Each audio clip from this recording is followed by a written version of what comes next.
Well, good evening to you guys. It's Verdier again, here to, I don't know, bitch my mouth off as usual. We are in the Ford Fusion Energi. Today has been a bad day for me. I didn't get very much sleep. I backed out the car and smacked the mirror, which I cracked.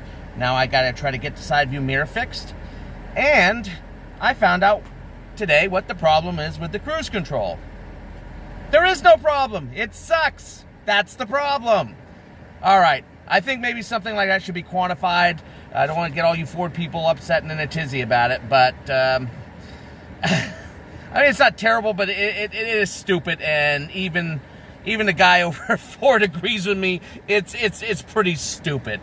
So here's what's been going on with the cruise control. As some of you have seen, I mean, not a lot of you watch my videos on this. The Insight people are into the Hondas, but you know, some of the other guys are just curious about the Ford. Is that the car wasn't really responding much with the cruise control. The steering wheel was never shaking, and to let you know you were going, not cruise control, I'm sorry, lane departure. It wasn't shaking to let you know you're getting out of your lane, and it wasn't really responding much to move you back and forth back into your lane, which it's supposed to do. It has multiple settings for that. I'm going to put this in a double like that, because we're going to be dealing with this area again later.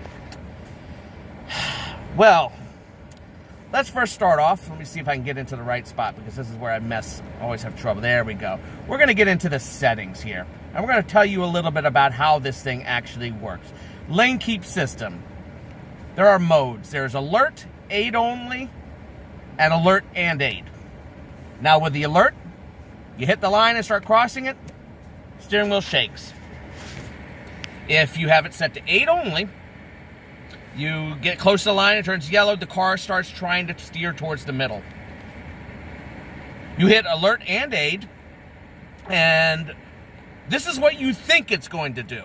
You think what's going to happen is when you get close to the line, it's going to do like it does with aid. It's going to turn yellow. One of these lines right here, this far line right here, is going to turn yellow. And the car is going to start trying to steer back to the center. And then, this is what you think, what logically should happen.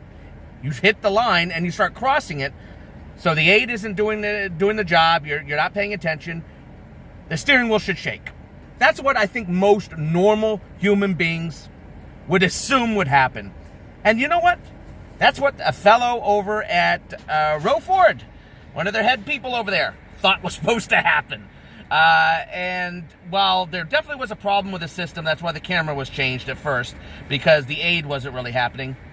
It turns out that's not the way the system acts. It does something absolutely ridiculous. You get towards the center, turns line over here, if you're going that direction, whichever side you're passing by, turns yellow, car tries to steer towards the center to get you back into your lane. You cross the line, nothing happens. What has to happen is you have to cross the line nearly halfway, almost half your car across the line, and it has to happen quickly. And then the steering wheel will shake. By then you're dead. You probably either run off the road or you smashed into a car head on. This makes no sense to me. And to make matters even worse, let's say you're kind of dozing and your hand is on the steering wheel. Now the aid support on this car is very subtle. It does work, but it's very subtle. It's so subtle that you can barely feel it in the steering wheel, and just slight pressure is enough to overcome it. Just enough that if you're tired and you just got your arm hanging on it, the aid, I don't think is going to help you all that much. I think this is a terrible error in the design. Personally, I understand people, you know, they're worried that people are going to freak out if the steering wheel starts pulling hard towards this. And I don't expect it to pull hard, but, you know, just a little bit more strength, more closer to what the Honda does. Go check out how Honda's steering pulls, and you'll see for its lane centering. So the problem is that's the scenario. The scenario is you're driving, you're kind of tired, you're not really dozing, but you're not paying attention, and you start moving towards the center. The light turns yellow, but you don't see it because it's so small over here, which is also another issue. Makes no noise. So you move over. You start going over, your hand is on the steering wheel, and you're overcoming the aid response. So you're moving slowly over the line. This is what happens. If you go slowly over the line, the software works on the idea that you're essentially trying to change lanes, even though you don't have your turn signal on. And both the lines, instead of being green, they start off green, showing that it sees both sides of your lane, and then one side turning yellow as you move over. What happens is both lines will turn gray. And essentially, you'll be moving, let's say you're in a 2-lane highway. One, you're going north, and the other person's going south. The other one goes south. You could be sliding over slowly into the other lane, and the thing will go back to normal as if nothing's happening. Because the aid isn't strong enough, and the alert doesn't engage unless you move quickly over to the other lane. Like you're really flying off the thing. This is a very bad software design. Very bad.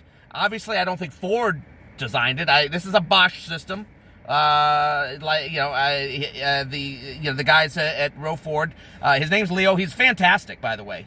He calls me on the phone. You want the good news or the bad news? You know, the funny thing is, earlier today, I got upset with someone behind me, and I changed lanes very quickly to get out of the way on the highway because they were tailgating. They really made me mad, and I just moved over real quick. I had plenty of room, and then the steering wheel shook. And I knew right then what was going on. And he called me later that day, and you want the good news and the bad news? And I said, I think I pretty much know exactly what it is. He drove another Ford Fusion, and this is the way it acts. It doesn't even tell you that that's the way it's going to act in the manual. He said he went through the whole manual, and it doesn't say it. And we both agreed it stinks. It's a terrible design idea. I can't imagine why anybody would design it that way. This needs to be fixed. At this point, I'm going to alert only. Flat out. The alert, it's going to shake my steering wheel. That's more than enough for me to know what's going on. The aid is not strong enough to pull me back into my lane. If you have your arm resting partially on the steering wheel, it just doesn't pull hard enough. It works. It does work. Get me right. If you're just not paying much attention, and you're not putting too much pressure, it'll tend to steer you in the right way. So don't get me wrong. Don't tell me it doesn't work. But this design is awful. That is an awful error, and that's something they really should look into fixing. Getting together with Bosch and whatever, redesigning the software. It is so simple. It is so simple. Any average person would figure, you get near the line, you're getting real close, you're getting close to touching it, the car steers towards the center.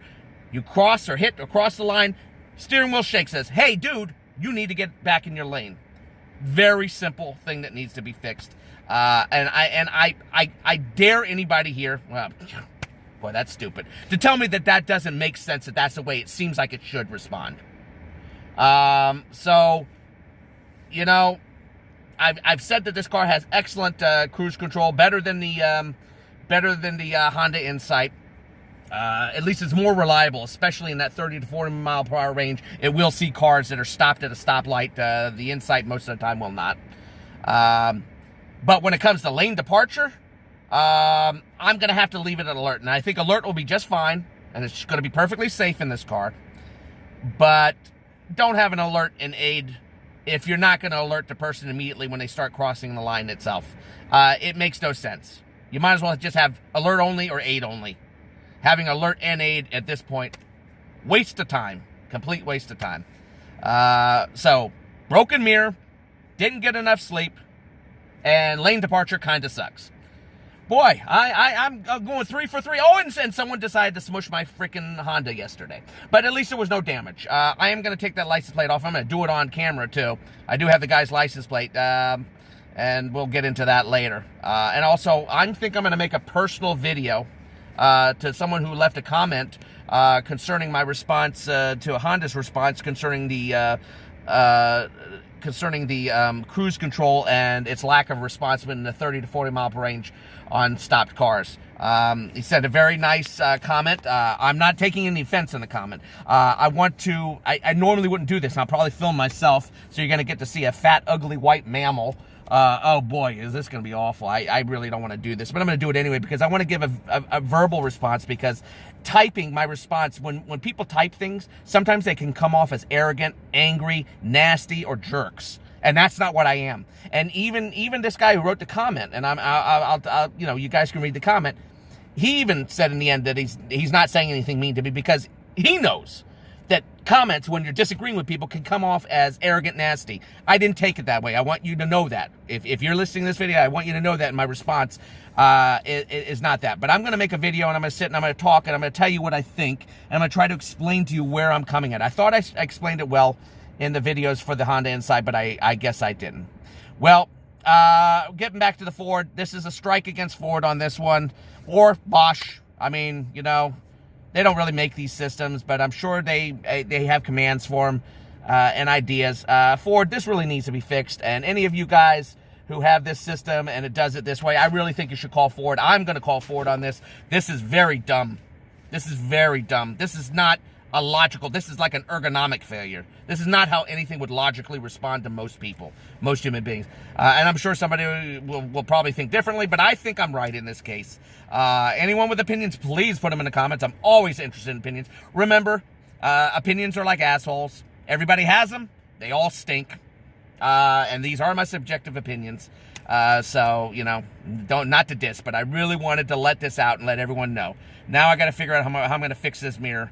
And I curse myself for having such a narrow garage. You guys take care, and I'm going to do some more videos on this car at some point because I'm beginning to grow fond of it. I don't dislike this car. Once I figured out what kind of car it really is, I want to do more videos on, especially on its cruise control, on how it works and other things like that. So you guys take care, and this is Verdier out, and later.